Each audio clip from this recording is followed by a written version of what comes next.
and for his humble speech and the relation between India and Argentina. From sports field to cultural field, we always keep in touch with our hearts. So I wish my heart-pounding love to Argentina people to become the partner of this International Book Fair of Kolkata.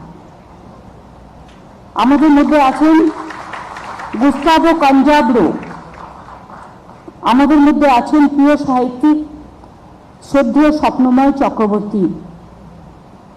আমাদের এখানে অনেক সাহিত্যিক সুভদ্রা থেকে শুরু করে এমনকি পুলিশও stall দেয়, আইএনসিও দেয়, অনেক কমিটি দেয়।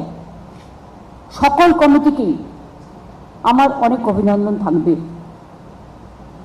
এটা হচ্ছে 49তম বইমেলা, অর্থাৎ 50তম বইমেলার আগে 50-এর ডাক শুরু হয়ে গেল।